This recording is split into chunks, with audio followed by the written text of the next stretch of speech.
Now this is the right way to start a morning in the Sabi Sands. BK and I have headed to the spot where Tlalamba was feasting on that female Nyala carcass from yesterday, and our leading lady is here. She's been on the ground since we got here, but no sign of the carcass. Anyway, before we get too ahead of ourselves, my name is Liam Burrow. I'm the naturalist here on Rusty. BK Uhuru behind the camera.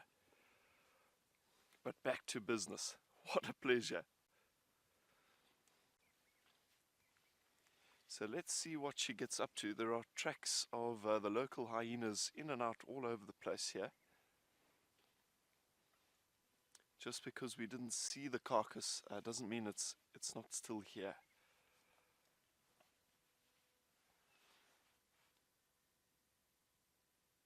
I reckon the order of the day for this girl, though, is going to be a drink.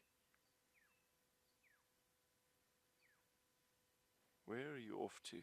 A male leopard at arguably 40% larger than she is would potentially just come muscling in here, and much to her protests, push in and take the lion's share, so to speak. Everything for a leopard has got to be a calculation of risk. Oh, here she comes, coming back. So Tlalamba in a situation like that would weigh up. Is it worth fighting with a male, potentially getting hurt? Or is it better to hand over what little scraps are left of the carcass and make a hasty exit?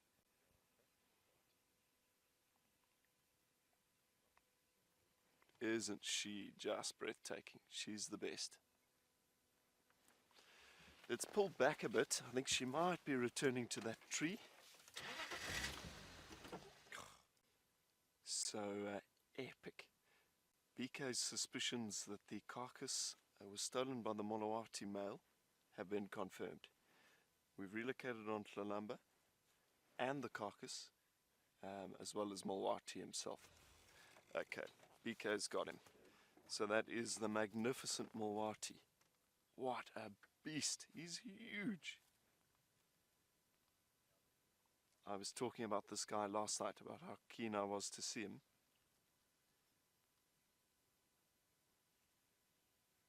Our safari wishes have been answered. So perhaps doing a little bit of plucking there, trying to get a bit of the fur off of that female Nyala. Again, he can't digest the keratin that's in hair. Pluck, pluck, pluck, get a bit of that skin bare, and then he can tuck into that nice hind quarter. This is phenomenal viewing.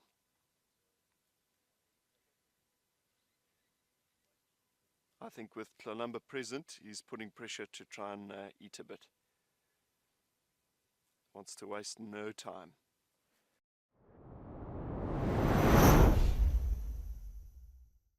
We just joined this breeding herd of elephant. Look like all of them are so relaxed and such amazing.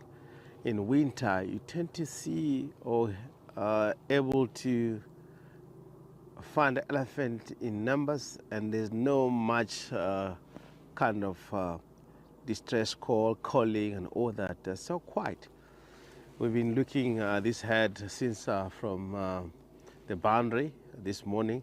They're spread out in the area. You find 2 or 3 there and there, and silently moving in the area without even making that trumpet that normally they like to do in summer when it's too hot. Look at the tiny little baby. They're finding food. So actually practicing to use the trunk that they have and their feet. Look like it's digging something on the ground, which it learned that. Such amazing to see young elephant also doing what normally an adult elephant do. They use sense of smell with the trunk. Of course, if anything in the ground is eatable, he can able to sense, smell that, and really go for it.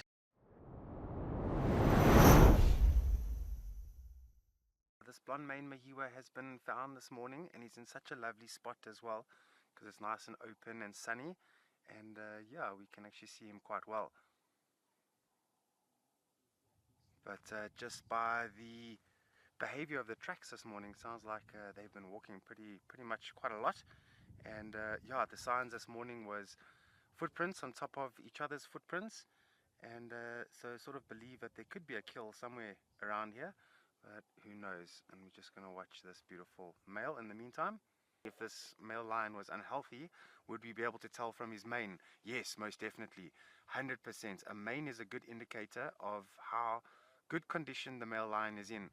So, you know, very nice, thick manes and dark manes. Those are healthy animals, dominant animals. And I have worked with a male lion that he was facing a lot of competition out in the Eastern Cape. And literally he lost every single strand of his mane. He looked like almost like a female lioness. And that was because of the level of competition that he was facing. So most definitely, if they are in poor condition or they're unhealthy, most definitely you'll tell by the mane. But I think this is a general rule is with most wildlife. I think if they're in unhealthy condition, the first thing that you'll look at is the fur. And I think with any animal, the fur is affected first when in poor condition. When it comes to Blondie, that's not happening to him. He is in full condition. He's looking really healthy, and he's got lots and lots of years to come.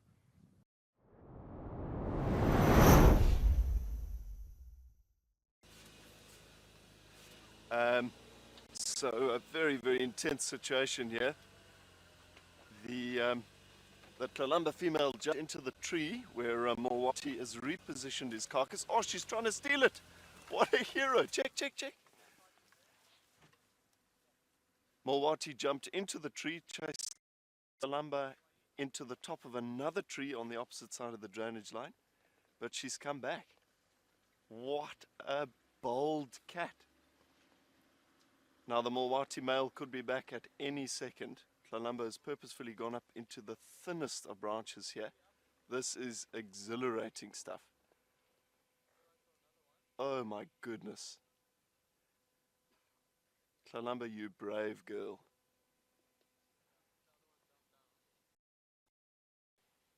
So Molwati is in the long grass somewhere at the base of the tree. I'm sure very, very irritated at the fact that Tlalamba has stolen her carcass back. This could kick off at virtually any second though.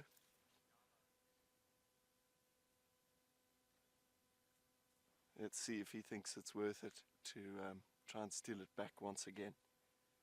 Leopard drama this morning in the Sabi Sands. Well, BK and myself have just been blessed with a wonderful clear view of the Molwati male. He's just leapt up into a dead tree with the Nyala carcass, surrounded by hyenas below. This is the most impressive Tom. We're viewing him at quite a distance here, about 50 meters, so hopefully he's feeling relaxed enough to stay put.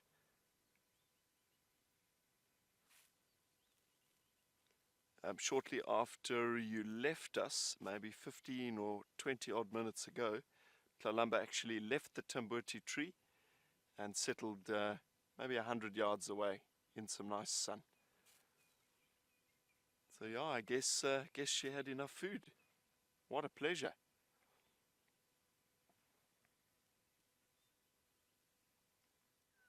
What an absolute pleasure it has been this morning. Yeah, our dreams of viewing Molwati have very much come true this morning. What a gent in all his glory. But from the entire Wild Earth team across our various locations, all the naturalists, all the camops, everybody behind the scenes, all our wonderful directors, thank you so much from all of us for taking the time to tune in. Once again, the adventure continues for the Sunset Safari. We'll see you later. Have an epic day.